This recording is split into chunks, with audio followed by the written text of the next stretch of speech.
Assalamualaikum warahmatullahi wabarakatuh. Mungkin sebagian dari kita pernah berpikir sebenarnya kondisi apa yang dialami dunia tanpa iblis dan setan. Banyak manusia berpikir, jika iblis sedemikian jahat, mengapa Allah Subhanahu wa Ta'ala tidak membinasakannya saja? Tapi Allah Subhanahu wa Ta'ala tentu tidak menciptakan makhluk ini tanpa fungsi. Sebelum melanjutkan videonya, jangan lupa klik tombol subscribe dan aktifkan tombol loncengnya agar tidak tertinggal berita terbaru dari Fikrah Islamiyah. Pernah suatu ketika, Nabi Sulaiman alaihi salam memohon kepada Allah untuk menangkap iblis dan memenjarakannya.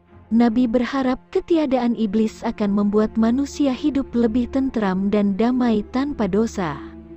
Namun, apa yang terjadi setelahnya membuat Nabi Sulaiman kembali melepaskan makhluk tersebut?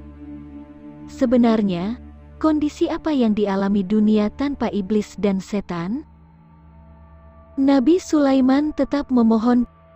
Kisah ini dipetik dari buku Kisah-Kisah Allah karya Ahmad Mir Khalafzadeh dan Qasim Mir Khalafzadeh. Dalam sebuah riwayat, diceritakan bagaimana Nabi Sulaiman alaihi salam memiliki kekuatan penuh menundukkan kalangan manusia, jin dan hewan.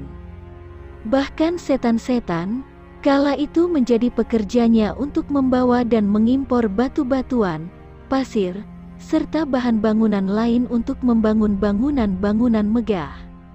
Namun meski dengan kekayaan dan kekuasaan tersebut, ternyata Nabi Sulaiman mencari makan dari rezeki yang diperolehnya dengan berjualan tas di pasar.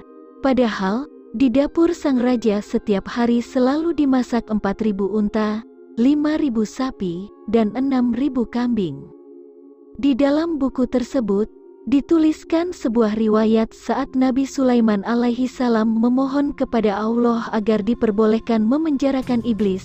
Ya Allah, Engkau telah tundukkan padaku manusia, jin, binatang buas, burung-burung, dan para malaikat.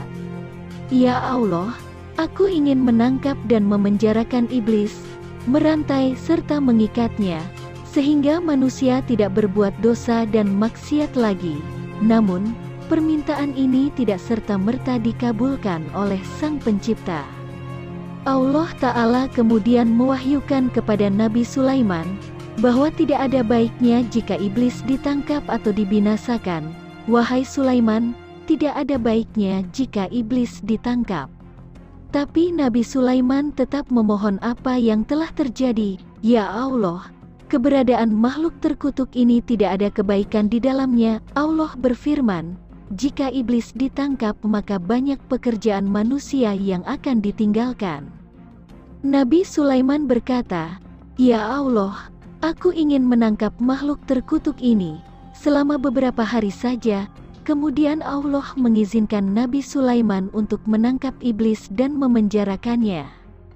Keesokan harinya, Nabi Sulaiman mengutus pekerjanya untuk berjualan tas ke pasar. Namun sesampainya di pasar, ada hal yang tidak biasanya terjadi, pasar tersebut kosong tanpa penghuni. Semua pedagang menutup dagangan mereka. Pekerjanya lalu memberitahukan hal itu kepada Nabi Sulaiman alaihi salam. Nabi Sulaiman bertanya, apa yang telah terjadi? Pekerjanya menjawab, kami tidak tahu. Pada malam itu, Nabi Sulaiman tidak makan dan hanya minum air. Pada hari berikutnya, anak buah Nabi kembali ke pasar untuk berjualan tas. Namun hal yang sama kembali terjadi. Pasar kosong dan tidak berpenghuni.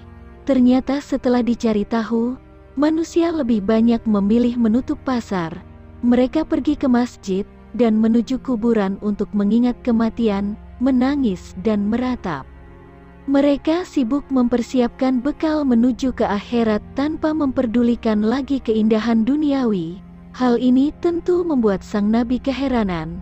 Apa yang sedang terjadi, pikirnya. Nabi Sulaiman lalu bertanya kepada Allah perihal ini, kenapa orang-orang tidak bekerja mencari nafkah? Menangkap iblis tak mendatangkan kebaikan lalu, Allah mewahyukan kepada Nabi Sulaiman, "Wahai Sulaiman, engkau telah menangkap iblis itu, sehingga akibatnya manusia tidak bergairah bekerja mencari nafkah. Bukankah sebelumnya telah kukatakan kepadamu, bahwa menangkap iblis tidak mendatangkan kebaikan?" Mendengar jawaban Allah, Nabi Sulaiman kemudian melepaskan iblis dan bala tentaranya. Dan benar saja, keesokan harinya pasar kembali ramai, manusia kembali bersemangat bekerja mencari harta dunia untuk makan dan memenuhi kebutuhannya. Jadi jangan berprasangka buruk terhadap ciptaan Allah, meski dia kita anggap tidak berguna sekalipun. Karena Allah yang Maha Tahu apa yang Dia ciptakan.